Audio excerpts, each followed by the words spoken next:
ও, BRT কাজ শেষ করে একটু মনটা ফ্রেশ হওয়ার জন্য একটু হাতে চিলে ঘোরাফেরা করতেছি। আর যারা বিআরটিতে একবার নাম ট্রান্সফার করতে যাবেন তাদের ভোগান্তি আর শেষ হবে না। একবার বিআরটির থেকে বাইর হবেন, কম্পিউটার দোকানে আসবেন, আবার ঢুকবেন, আবার আসবেন, আবার ঢুকবেন, এরকম চলতেই থাকে।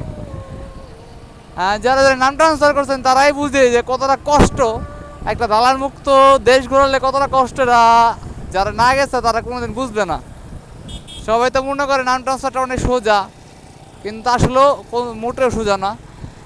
যে যাইলাম আমার সব কিছু এলো গা, আমি সব কিছু করে ফেলবো তা না। যাইবেন, যা পরে আপনার প্রথম আপনার কম্পিউটার দোকান যেতে হবে, ফাইল রেডি করতে হবে। ফাইল রেডি করার পরে আবার যাইতে হবে ভিতরে গাড়ি চেক করার লেগা, গাড়ির লোকের ছবি তোলার লেগা। আবার আসতে হবে কম্পিউটার দোকানে, আবার কম্পিউটার দোকানে যে ছবিটা আপনি ছবি তুলছেন ওইটা আবার নিয়ে যেতে হইব, নিয়ে যেয়ে আবার যেতে হইব আপনার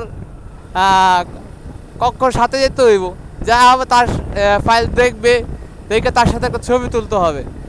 ছবি তোলার পরে তারপরে আপনি একটা সিগনেচার দিব, সিগনেচার দেওয়ার পর আবার কম্পিউটার দোকান যাবেন, আবার কম্পিউটার দোকান থেকে আবার পিন বাইর করে তার সাথে আবার দেখা করবেন, দেখা করে আবার ছবি তুলবে, আবার ছবির মধ্যে সিগনেচার করবেন।